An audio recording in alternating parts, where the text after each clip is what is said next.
এক রাজা, এক ছিল রানী। তাদের ছিল একমাত্র মেয়ে, রাজকন্যা রূপসা।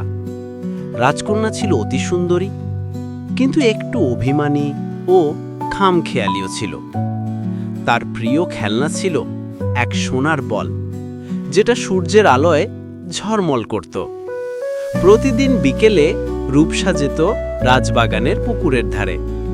চারদিকে লোটাস ফুল ফুটে থাকত, জল চিকচিক করত, পাখিরা গান গাইত, আর রাজকন্যা মিষ্টি হেসে নিজের সোনার বলটা ছুঁড়ে ছুঁড়ে খেলত।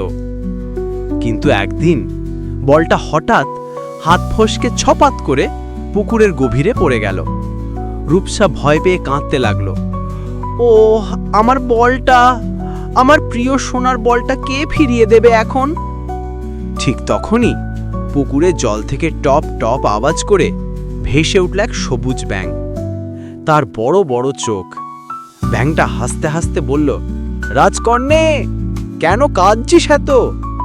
রূপসা অবাক হয়ে বলে, আমার বলটা হারিয়ে গেছে, তুই কি তুলে দিতে পারবি? ব্যাঙ বলল, দেব, কিন্তু একটা শর্ত আছে। তুই যদি আমায় বন্ধুর মতো রাখিস, আমার সঙ্গে কথা বলিস, আমার সঙ্গে খাবি, এমনকি আমি তোর পাশে ঘুমোতেও পারি, তাহলেই আমি তোর বলটা তুলে দেব। রূপসা একটু বিরক্ত হয়ে বলল, এই ব্যাঙটা কি যে বলে, কিন্তু থাক, এখন তো ও বলটা তুলে দিক, পরে দেখা যাবে। সে হালকা হেসে বলল, ঠিক আছে, আমি রাজি। ব্যাঙটা হাসল, তাহলে একটু অপেক্ষা কর।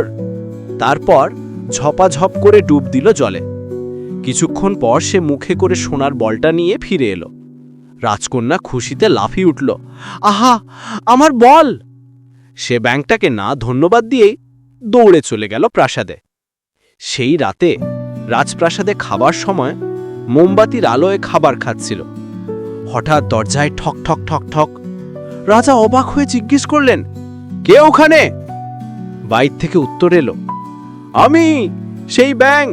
রাজকন্যা আমার কথা দিয়েছিল, তাই আমি এসেছি। রাজা বিস্মিত, রূপসা, তুই কি প্রতিশ্রুতি দিয়েছিলি? রূপসা লজ্জায় মাথা নিচু করল, সব ঘটনা খুলে বলল। রাজা মৃদু হেসে বললেন, মেয়ে, কথা রাখার নামই সম্মান। যে প্রতিশ্রুতি রাখে না, সে বড় নয়। রূপসা বাধ্য হয়ে ব্যাঙটাকে ভিতরে আনল। ব্যাঙটা মাটিতে লাফিয়ে এসে বলল, রাজকন্যে, আমিও তোমার সঙ্গে খাবো। রূপসা একটু ঘেন্না পেলেও বাবার কথা ভেবে খাবার ভাগ করে দিল। ব্যাঙটা চুপচাপ তার পাশে বসে একটুখানি খাবার খেল। খাবার শেষে সে বলল, এবার আমি বিশ্রাম নিতে চাই, আমি তোর পাশে ঘুমাবো। রূপসা চমকে উঠল, কি? আমার বিছনায় ব্যাঙ ঘুমাবে? রাজা কঠিন গলায় বললেন, যে প্রতিশ্রুতি দিয়েছে তাকে রাখতে হবে। মন খারাপ করে রূপসা ব্যাঙটাকে নিজের বিছানার কোণে রাখল। রাত অনেক হলো। হঠাৎ রূপসা শুনতে পেল এক মৃদু কান্নার আওয়াজ। আমি চাইনি তোকে কষ্ট দিতে, রাজকন্যে।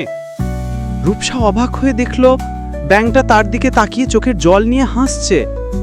তার মনের ভেতর হঠাৎ একটুখানি সহানুভূতি জাগল। সে বলল, তুই কষ্ট কাসনি তো? থাক, এখন পাশে ঘুমা। এই বলার সঙ্গে সঙ্গে পুকুরের জলপবনের মতো হাওয়া বইতে লাগল। ব্যাঙটার শরীর জলজল করে উঠল, আর মুহূর্তে সে রূপ নিল এক সুন্দর রাজপুত্রের। রূপসা বিস্ময়ে তাকিয়ে রইল। রাজপুত্র হেসে বলল, আমি প্রতিবেশী রাজ্যের রাজপুত্র অরিন্দম। এক দুষ্ট জাদুকর আমায় অভিশাপ দিয়েছিল। সে বলেছিল, যতদিন না এক রাজকন্যা নিজের প্রতিশ্রুতি রাখে আর ভালোবাসা দিয়ে আমায় গ্রহণ করে, আমি ব্যাঙই থাকব। রূপসা কেঁদে ফেলল, আমি তোকে অবহেলা করেছিলাম, ক্ষমা কর। রাজপুত্র হাসল, তুই আমাকে নিজের পাশে জায়গা দিয়েছিলি, সেটাই আমার মুক্তি। পরের সকালে পুরো রাজপ্রাসাদে আনন্দের ধ্বনি উঠল। রাজা রানীও খুশি হয়ে রাজপুত্রকে জামাই হিসেবে গ্রহণ করলেন। রাজকন্যা রূপসা বুঝল, সৌন্দর্য চোখে নয়, মনে, আর প্রতিশ্রুতির মর্যাদা রাখাই সত্যিকারের রাজকীয় গুণ। রাজপুত্র রাজকন্যা বিবাহের পর সুখে শান্তিতে রাজ্য শাসন করতে লাগল। পুকুরের ধারে এখনো কেউ গেলে মাঝে মাঝে শোনে একটা ব্যাঙের মৃদু হাসি, আর সোনার বলের ঝনঝন শব্দ। পূর্ণচাঁদ ব্যাঙ রাজপুত্র।